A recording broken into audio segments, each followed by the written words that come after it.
इसलिए कभी बुरा मत सोचो, हल्का मत सोचो, छोटा मत सोचो। बुरा सोचोगे तो जो सोचोगे वही तुम्हारे भीतर आएगा। बुरा सोचोगे तो पहले बुराई तुम्हारे भीतर आ जाएगी, पहले हृदय में बुराई आएगी, फिर वाणी में बुराई आएगी, फिर वह दिन दूर नहीं होगा जो तुम्हारी क्रिया में भी बुराई आ जाएगी। एक विद्यार्थी ने कोई बहुत बड़ी गलती कर दी और हमने उस गलती को महाराज जी के सामने रखा कि महाराज जी, आपके निकट रहने वाले उस विद्यार्थी ने इतनी बड़ी गलती की जो इसे नहीं करनी चाहिए थी।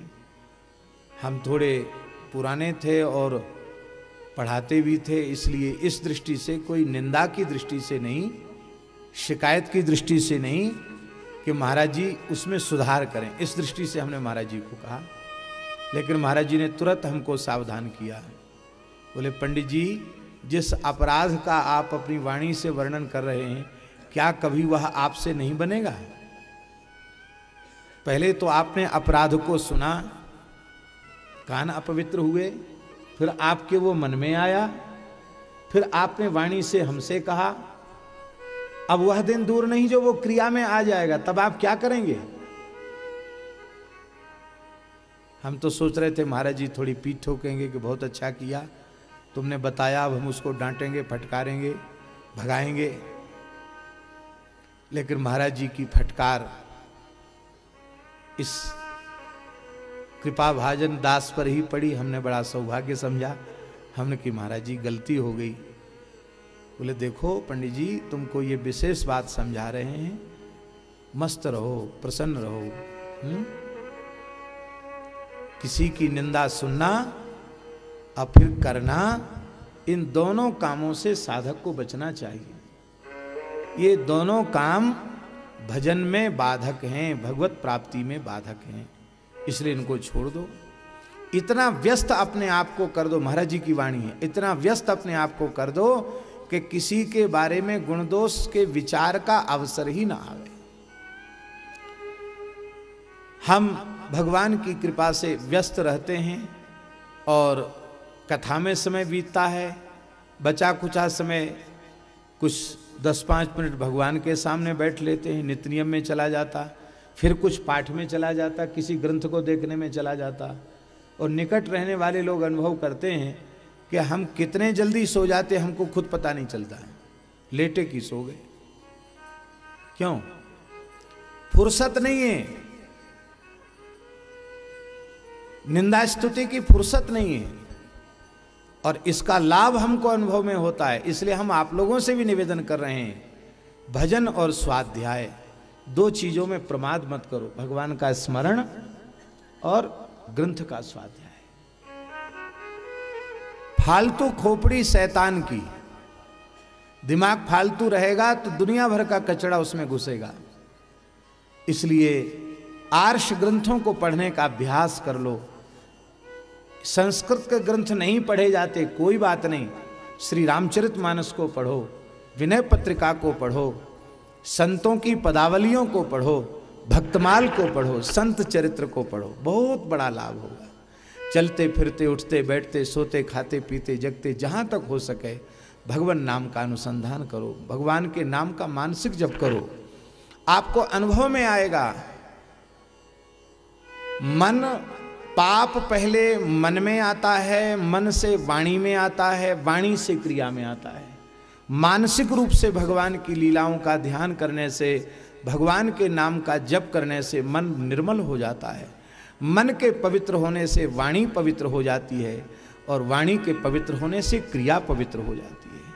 इसलिए ये निश्चय कर लो कि प्रातःकाल से लेकर जगने से लेकर सोने तक हम भगवान के नाम का जप करें, पर ऐसा होता नहीं है।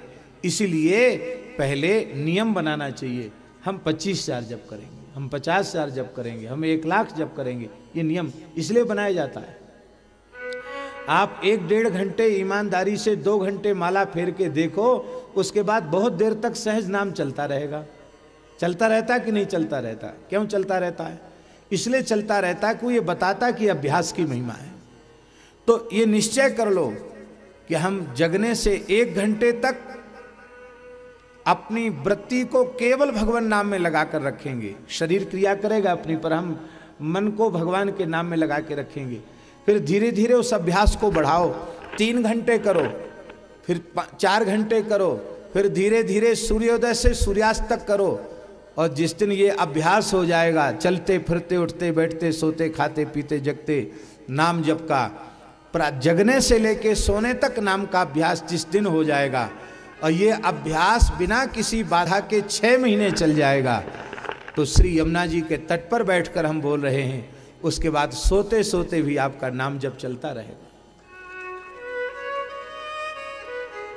पर हम लोग ईमानदारी से माला तक नहीं फेरते हैं, भजन नहीं करते, संध्या नहीं करते हैं, जप नहीं करते, भगवान के सामने आरती स्तुति में ठीक से खड़े नहीं होते, कल्याण कैसे हो?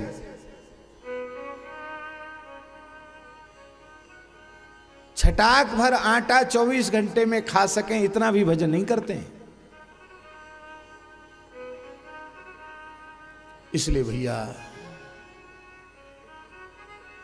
अच्छा चिंतन करो, अशुद्ध चिंतन से बचो, असत चिंतन से बचो। भागवत चिंतन छोड़कर जब विषयों का चिंतन होता है तो उनमें आसक्ति पैदा होती है। विषयान ध्यायतो पुंसा संगस्तेषूप जायते असंगात संजायते कामः। फिर उन पदार्थों को भोगने की, प्राप्त करने की कामना उत्पन्न होती है। अब कामना की पूर्ति में बाधा पड़ती है तो क्रोध पैदा होता है, कामात क्रोधो भी जायते। फिर मोह होता है और फिर स्मृति नष्ट हो जाती है। स्मृति नष्ट होने क्या माने, भगवान की विस्मृति हो जाती है और फिर सब कुछ नष्ट हो जाता है। स्मृति भ्रंशात बुद्धि नाशः, और बुद्धि नाशात प्रणश्यति, बुद्धि के नाश होने से सर्वनाश हो जाता है। इसलिए सारे विकारों की जड़ है भगवान और भगवान के भक्तों का चिंतन छोड़कर संसार का चिंतन करना। ये सब दोषों की जड़ है। इसलिए भैया खूब अपने को गो सेवा में इतना लगा दो कि दूसरा कुछ सोचे नहीं, समझ में नहीं आवे। संत सेवा में लगा दो, गो सेवा में लगा दो, गुरुजनों की सेवा में लगा दो, ठाकुर जी की सेवा में लगा दो।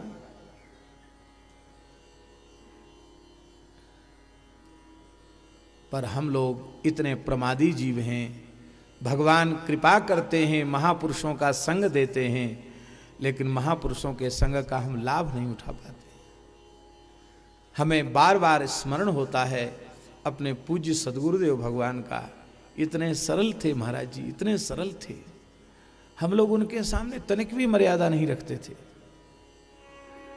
महाराज जी बैठे हैं, हम लेटे हुए, लेकिन आज याद आती है तो हृदय व्याकुल होता है।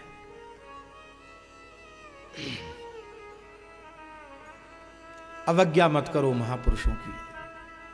वे इतने सरल हैं, इतने सहज हैं कि वे कठोरता नहीं कर सकते, वे अनुशासन नहीं कर सकते, लेकिन यदि तुम अनुशासित नहीं रहे तो तुम्हारा सर्वनाश हो जाएगा।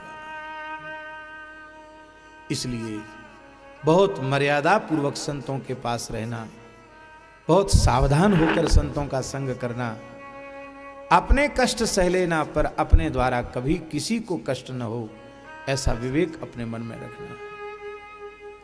तो श्री वृंदावन बिहारी, इसने जो अशुद्ध भाव का चिंतन किया उसका दुष्परिणाम हुआ कि इसको राक्षसी शरीर में जाना पड़ा, क्योंकि जैसा भाव वैसा ही स्वरूप हो जाता है, भाव के अनुरूप ही गति होती है। इसलिए अपना भाव कभी निकृष्ट मत होने दो, उन्नत उत्तम भाव बना करके रखो। अधम भाव कभी मत बनाओ, उत्तम भाव बनाओ।